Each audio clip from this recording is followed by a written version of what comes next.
Hello friends. आज हम देखेंगे एक important topic, bronchoscopic anatomy of airway. ये एक इम्पॉर्टेंट टॉपिक है उन लोगों के लिए जो कि ब्रोंकोस्कोपी कर रहे हैं या ब्रोंकोस्कोपी करना सीखना चाहते हैं।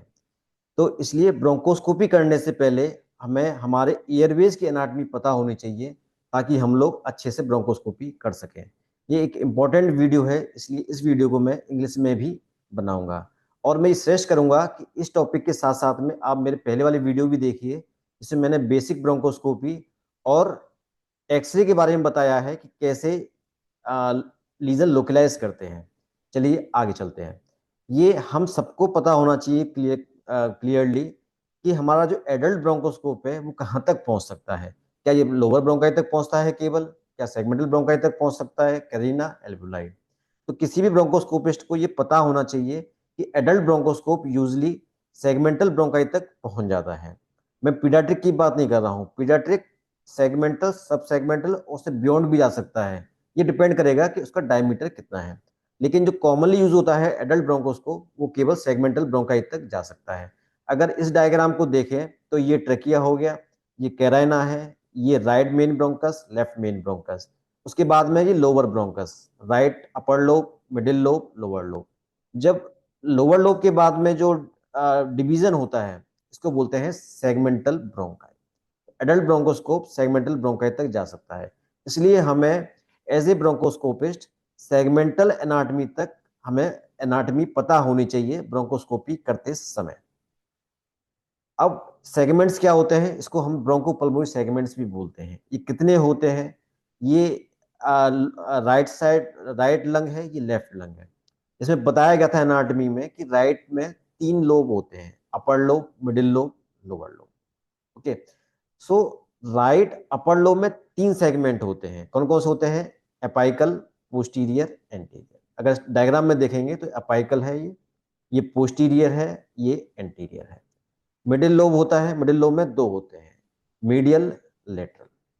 ओके, लोअर लोब में 5 सेगमेंट होते हैं। कौन कौन से होते हैं? सुपीरियर, बाकी basal, medial, then ALP, alkaline phosphatase, anterior, lateral, posterior. तो इस तरह से ये 10 सेगमेंट होते हैं। हम लोगों को ये याद रखना है कि किसको कितनी नंबरिंग दी है। जैसे 1 नंबर पे एपाइकल है, 2 नंबर पे पोस्टीरियर है, 3 नंबर पे एंटीरियर है, 8 नंबर पे बेसल एंटीरियर है। तो हमें ये नंबरिंग याद होनी चाहिए, कौन सा डिजिट कौन सा सेगमेंट बताता है। क्योंकि जब भी हम ब्रोंकोस्कोपी करते हैं तो हम इसी लैंग्वेज से बोलते हैं। कैसे बोलते हैं? जैसे RB7, इसका मतलब राइट साइड का RB7 है, मतलब बेसल मीडियल है, ये बेसल मीडियल है। ओके, RB4 इसका मतलब लेटरल सेगमेंट है। तो ये हमें सेगमेंट्स पता होना चाहिए, नंबर किस नंबर पे कौन सा सेगमेंट है, तभी ये ब्रोंकोस्कोपी में अच्छे से हेल्प करेगा। लेफ्ट साइड में कितने लोब होते हैं? 2 लोब होते हैं, और एक अपर लोब होता है, एक लोअर लोब होता है। अपर लोब यूजली 2 डिवीजन होते हैं, एक अपर लोब और एक लिंगुला। तो अपर लोब में जैसे यहाँ पे 3 सेगमेंट थे, यहाँ पर भी 3 सेगमेंट होते हैं। लेकिन जो फर्स्ट एंड सेकंड होता है, जैसे that is apical and posterior, ये फ्यूज हो जाते हैं, तो इसको एक सेगमेंट मान लेते हैं, इसको बोलते हैं एपाइको पोस्टीरियर। तो तीसरा कौन सा हो गया? एंटीरियर। तो 3 हो गया। जो लिंगुलर होता है, इसमें सुपीरियर इंफीरियर। ध्यान रखना है कि मिडिल लोब में जो लेटरल और मीडियल थे, लेकिन ये सुपीरियर इंफीरियर होते हैं, ये ऊपर नीचे होते हैं। Superior 4, inferior 5। यहाँ पे ये लेटरल मीडियल थे। और फिर इंफीरियर लोब में बिल्कुल सेम, सुपीरियर, एंट्रोमीडियल, क्योंकि 7 और 8 फ्यूज जाते हैं तो एक बन जाता है। फिर उसके बाद में ELP, एंटीरियर, लेटरल, पोस्टीरियर। तो यूजली जो थ्योरी क्वेश्चन आता है उसमें ये होता है कि कौन सा एब्सेंट होता है लेफ्ट साइड में।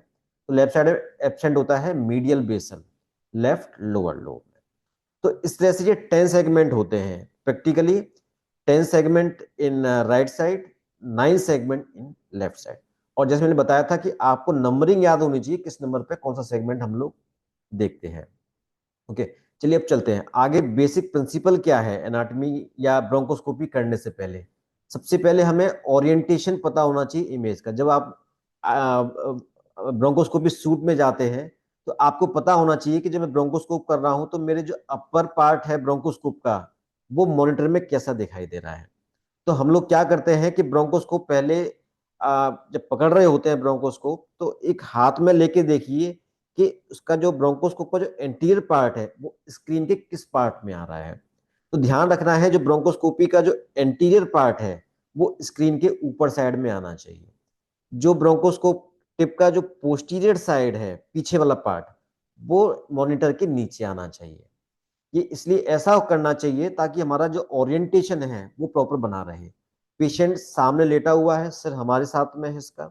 ओके, तो जो हमारा राइट हैंड होगा वो पेशेंट का राइट हैंड होगा, जो हमारा जो लेफ्ट होगा पेशेंट का लेफ्ट होगा। अगर हम अंदर जा रहे हैं तो राइट ब्रोंकस राइट साइड में होगा हमारे, लेफ्ट ब्रोंकस लेफ्ट साइड में होगा। इसलिए ब्रोंकोस्कोपी करने से पहले ओरिएंटेशन देखना है कि मॉनिटर पे कहाँ पे आ रहा है। फिर दूसरा प्रिंसिपल है कि शुड नॉट इंटर फोर्सफुली। कभी ब्रोंकोस्कोप को अंदर जबरदस्ती नहीं घुसाना है, नहीं तो क्या होगा, पेशेंट का ब्लीडिंग हो जाएगा, पेन होगा, और तीसरी इंपॉर्टेंट चीज, ब्रोंकोस्कोप डैमेज हो सकता है। इसलिए जबरदस्ती नहीं घुसाना है। ब्रोंकोस्कोप फ्रीली जाता है, एक ट्यूब होती है एयरवे, ब्रोंकोस्कोप घुसाओगे तो फ्रीली जाना चाहिए।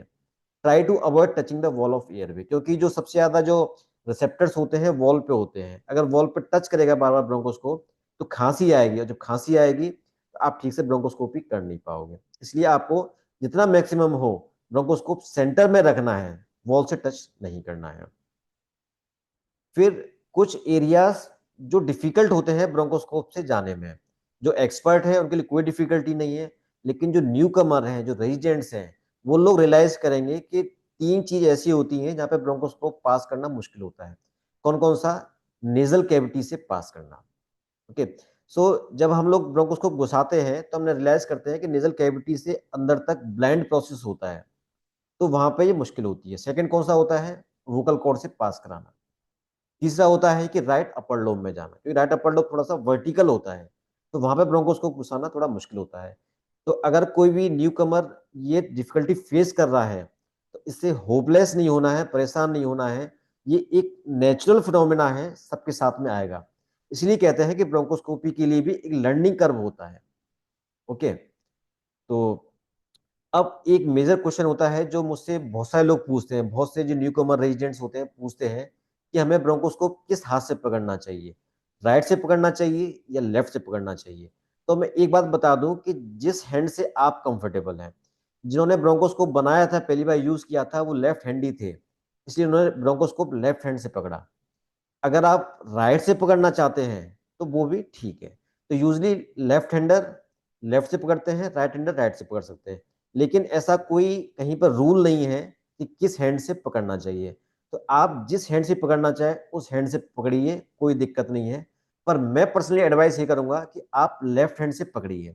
अगर आप लेफ्ट हैंड से ब्रोंकोस्कोप पकड़ेंगे तो आपका राइट हैंड फ्री होगा कोई भी इंटरवेंशन करने के लिए, बायोप्सी लेने के लिए, बायोप्सी फोर्सेप घुसाने के लिए, कोई भी के लिए आपका राइट हैंड फ्री होगा। इसलिए मेरी रिकमेंडेशन ये है कि आप लेफ्ट से पकड़ने की हैबिट डालिए। अगर आप पहले से कर रहे हैं राइट हैंड से, this is no problem at all. फिर अब चलते हैं अपर एयरवे पे। एनाटॉमी कहां से स्टार्ट होती है? नोज से होती है। नोज से कहां तक जाती है? अपर एयरवे में ग्लोटिस तक। ओके, सो ब्रोंकोस्कोपी करने से पहले हमें ये देखना है कि कौन सी नाक उसकी पेटेंट है, क्योंकि left nasal right nasal cavity, तो ब्रोंकोस्कोप किससे घुसाना है।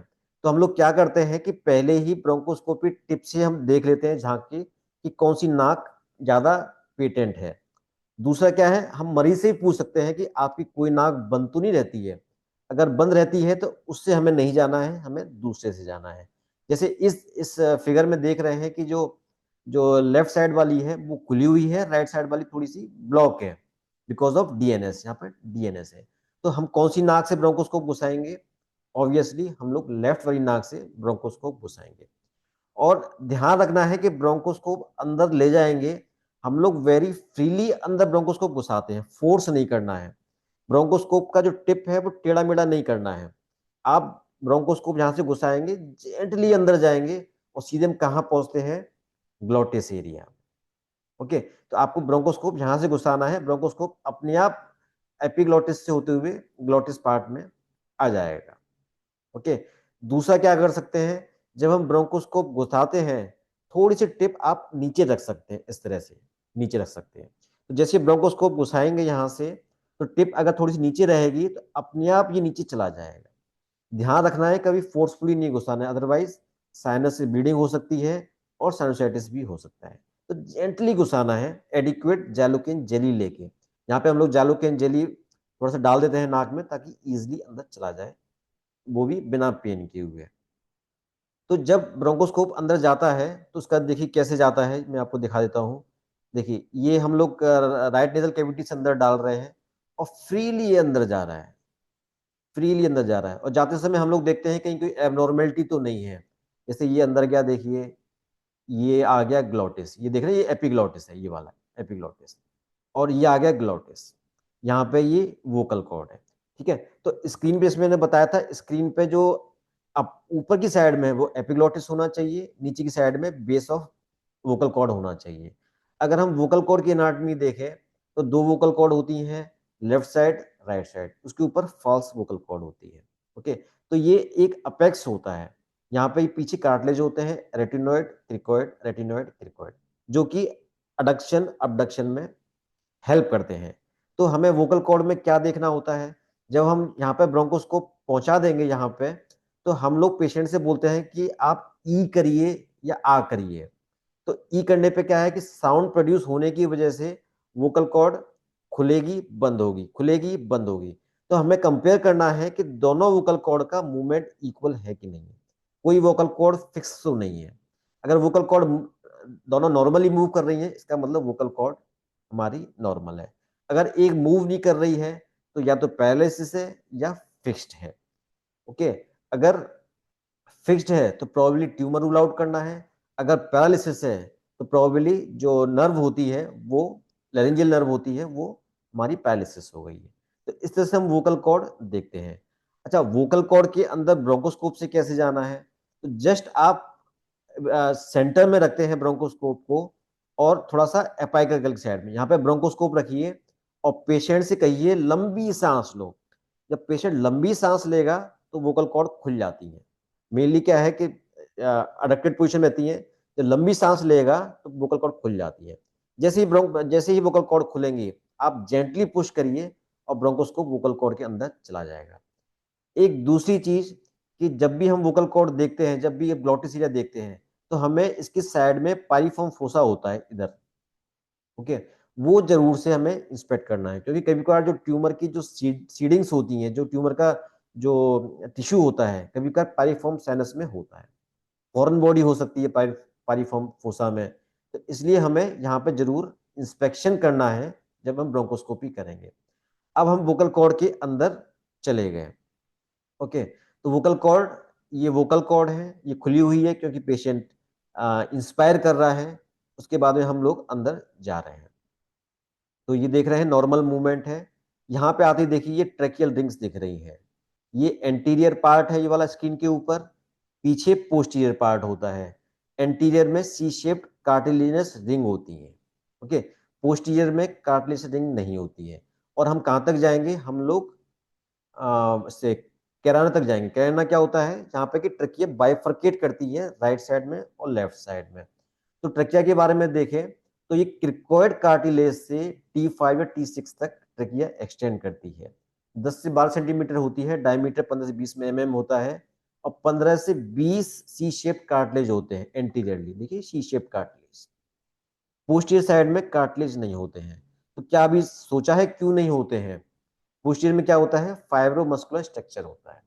तो सी शेप क्यों होती है, कंप्लीट सर्किल क्यों नहीं होता है, कभी आप सोचिएगा। इसका रीजन ये है कि पीछे ट्रेकिया के पीछे ईसोफेगस होती है, और ईसोफेगस नॉर्मली कोलेप्स रहती है। ट्रेकिया तो कार्टिलेजस होती है तो खुली हुई रहती है ट्रेकिया, लेकिन ईसोफेगस कोलेप्स रहती है। जब हम लोग खाना खाते हैं, जब भोजन अंदर जाता है तभी ईसोफेगस खुलती है। अगर ये भी कार्टिलेज रिंग होगी, ओके, तो ईसोफेगस तो खुलने ही नहीं देगी। तो जब ईसोफेगस खुलती है तो पोस्टीरियर वॉल होती है वो आगे की तरफ आ जाती है और ईसोफेगस पे जगह बन जाती है खाना अंदर लेने की। तो इसलिए ये कंप्लीट सर्किल नहीं होता है। कंप्लीट सर्किल होगा तो ईसोफेगस को जगह नहीं मिलेगी एक्सपेंड करने की, इसलिए ये कार्टिलेज सी शेप्ड होता है। ओके, तो हम लोग कैराना पहुंच के देखते हैं कि कैराना कैसा है हमारा, है ना। तो ये देखते हैं, कैराना जो नॉर्मल होता है वो शार्प और सेंट्रल होता है, मतलब बीच में होता है, शार्प होता है, इस तरह शार्प। ओके। तो जैसे मैंने बताया था कि स्किन के ऊपर क्या है, एंटीरियर, पीछे क्या है, पोस्टीरियर। तो जो हमारा राइट हैंड होगा वो राइट मेन ब्रोंकस होगा, तो ये राइट मेन ब्रोंकस क्योंकि राइट साइड में, लेफ्ट साइड में ये लेफ्ट मेन ब्रोंकस है। ओके। तो ये नॉर्मल कैराइना है। एब्नॉर्मेलिटी क्या होती है, यूजली वाइडेंड हो जाती है, ये चौड़ी हो जाती है। चौड़ी कब हो जाएगी, तब इसके पोस्टीरियर साइड में कुछ होगा। क्या होगा, लिम्फ नोड होंगे, मास होंगे, तो तब ये कैरेना वाइडन हो जाएगी।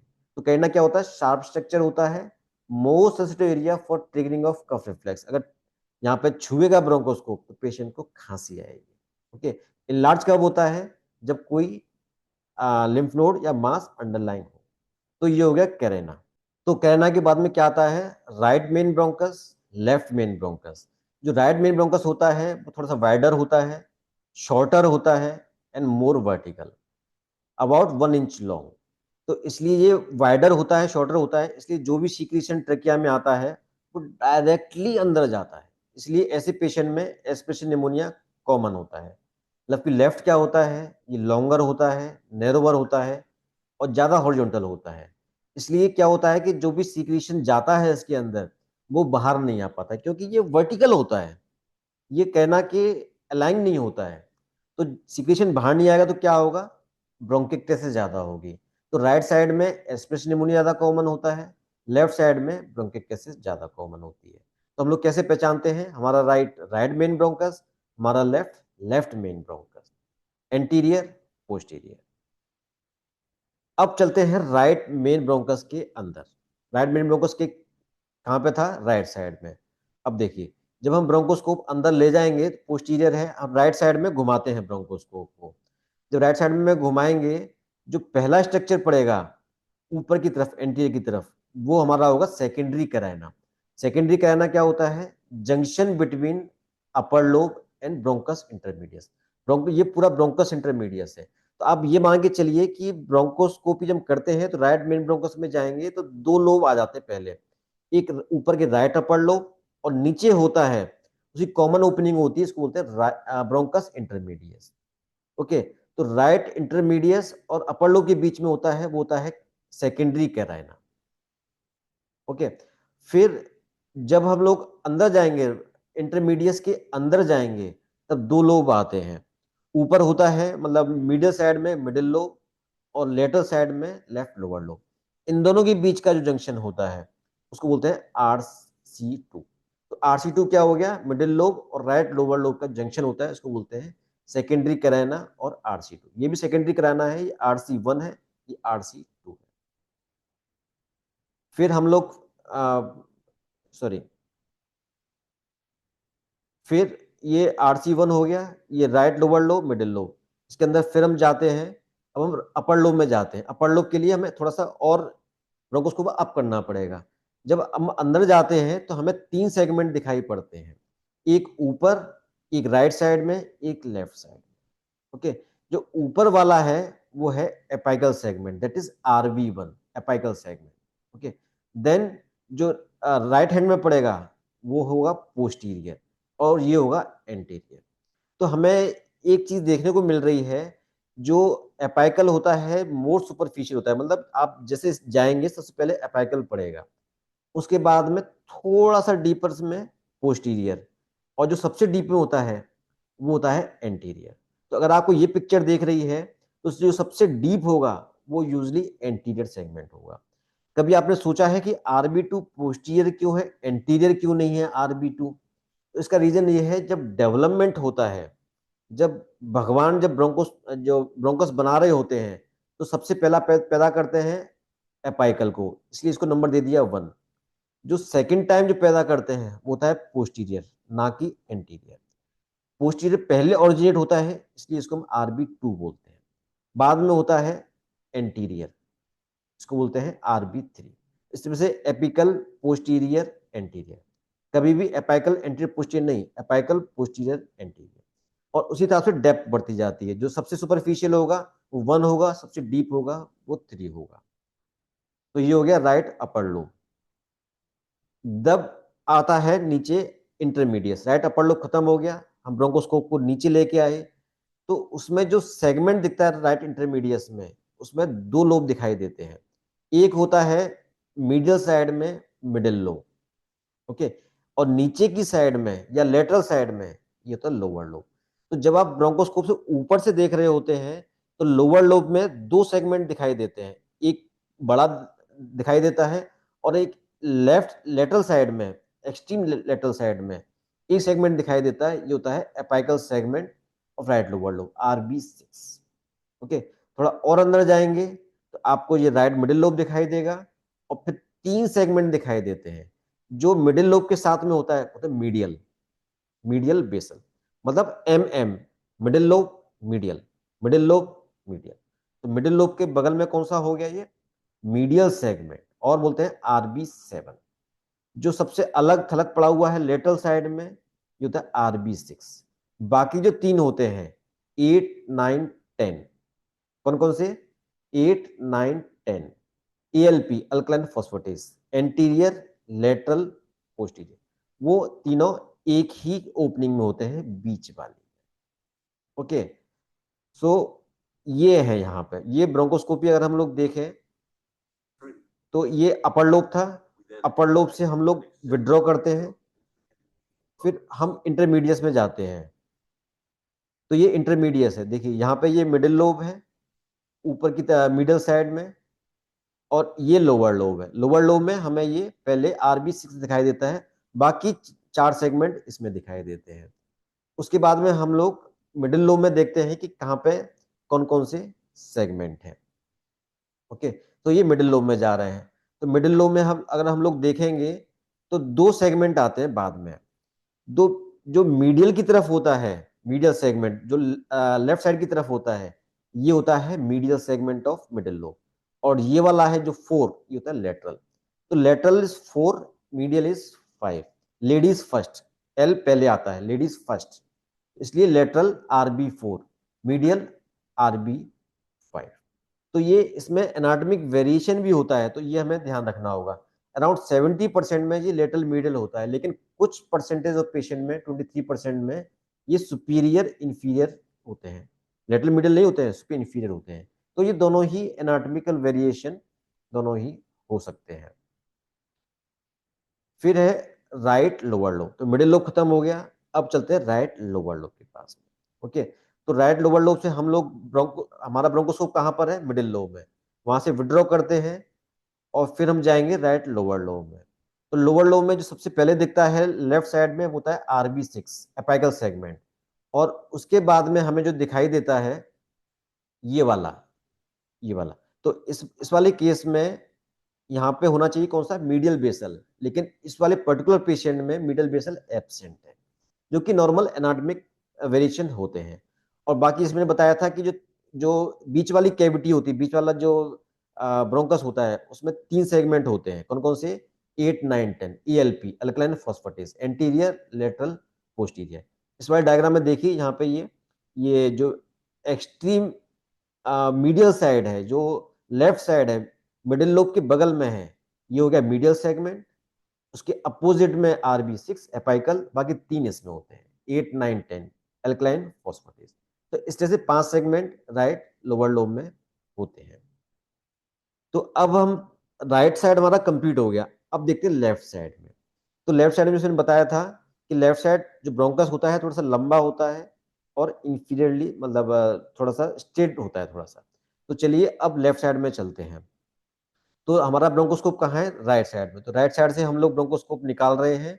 हम लोग पहले कैराना पे आएंगे, कैराना पे आके हम लोग अपना स्कोप थोड़ा सा एंटी क्लॉक वाइज घुमाएंगे 90 डिग्री। तो एंटी क्लॉक वाइज घुमाएंगे तो हमारा bronchoscope right side sorry left side में जाएगा। तो ये लेफ्ट साइड है ये। तो लेफ्ट साइड में आप देख रहे हैं ये एंटीरियर है, ये पोस्टीरियर है। जैसे हमने ट्रेकिया में देखा था, पोस्टीरियर पार्ट में क्या थी, रिजिस थी, वर्टिकल रिजिस थी। तो ये सेम रिजिस होती है, ये हमारी जाती है लोअर लोब में, लेफ्ट लोअर लोब। ठीक है, तो हमारा ब्रोंकोस्कोप जा रहा है, जो पहला स्ट्रक्चर पड़ेगा ये होगा सेकेंडरी कैराना। ओके, तो सेकेंडरी कैराना पे दो डिवीजन हो जाते हैं, एक ऊपर डिवीजन, एक नीचे। ऊपर वाले को बोलते हैं अपर लोब, नीचे वाले को बोलते हैं लोअर लोब।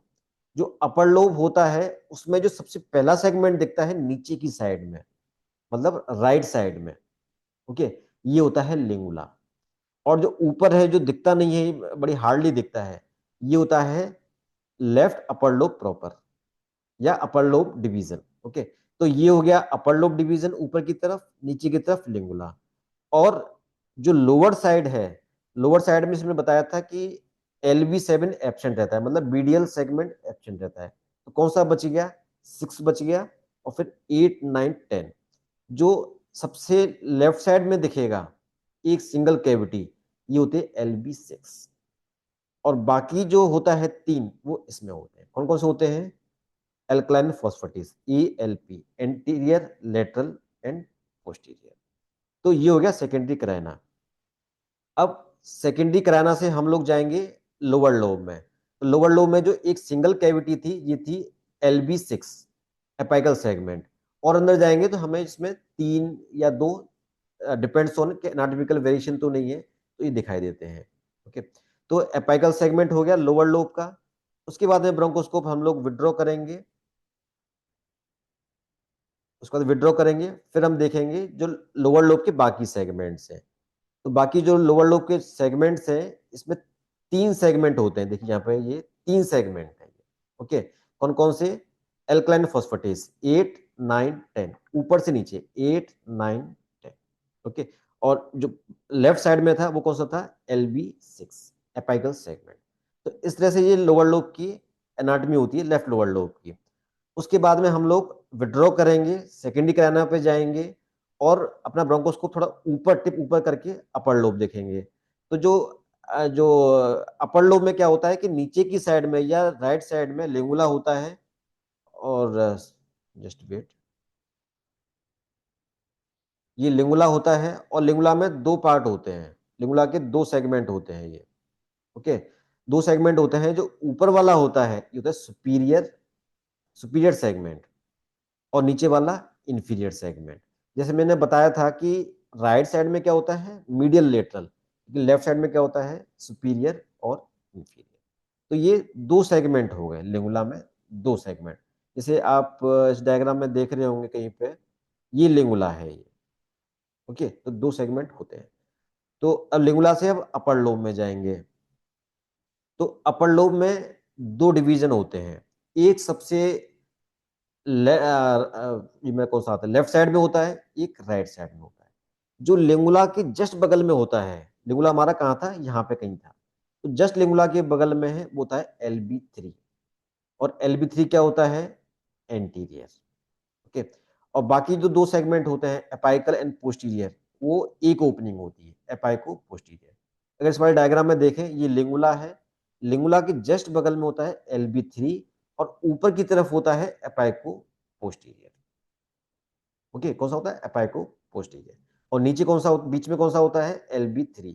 और ये लिंगुला। ये हमें ध्यान रखना है, ये हमें ब्रोंकोस्कोपी करते समय पता होना चाहिए कौन सेगमेंट कहाँ होता है। अगर एनाटॉमी पता नहीं होगी तो ब्रोंकोस्कोपी ठीक से नहीं हो पाएगी।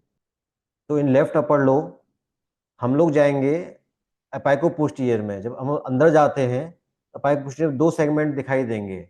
दो जो लेफ्ट वाला होगा, ये वाला, तो ये होगा LB1, दैट इज अपाइकल।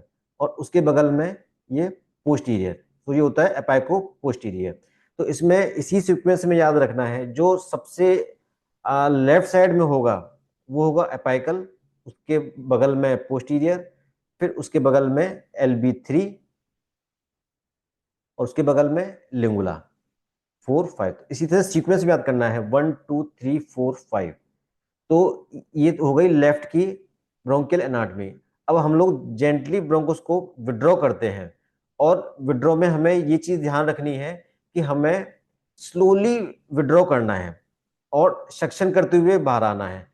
एक बात जो हमें याद रखनी है कि अगर हम लोग अंदर जाके हमें कंफ्यूज हो जाए कि कौन सा सेगमेंट हम लोग देख रहे हैं, क्योंकि एयरवे के अंदर सारे सेगमेंट लगभग सेम दिखाई देते हैं। तो अगर आप लॉस्ट हो जाएं, आप समझना कौन से सेगमेंट पे हैं, तो समझदारी इसी में है कि आप किराना पे वापस आ जाइए। स्कोप को विड्रॉ करिए, कैना पे आ जाइए, फिर आप धीमे धीमे जाइए, क्योंकि राइट में राइट, लेफ्ट साइड में लेफ्ट साइड, तब आप धीमे धीमे जाएंगे तो आप आइडेंटिफाई कर पाएंगे। और आपको जेंटली निकालना है, क्योंकि कई बार देखा गया है कि फोर्सफुली निकालते हैं तो ब्रोंकोस्कोप की जो शीथ होती है वो डैमेज हो जाती है, पेशेंट की इंजरी भी होती है लेकिन स्कोप भी डैमेज हो जाता है, और सक्शन करते हुए हमें बाहर निकाल लेना है। तो एनाटॉमी में बस इतना ही। ये एक इम्पॉर्टेंट टॉपिक है, इसलिए इसको, इस वीडियो को आप बार बार देखिए, ताकि आपको ये याद हो जाए, आप लोग आइडेंटिफाई कर सके कौन सा सेगमेंट कहाँ पे होता है। और अगर आपको ये पसंद आया हो तो इसको लाइक करिए, शेयर करिए। फिर मिलेंगे एक नए वीडियो के साथ में। Thank you very much.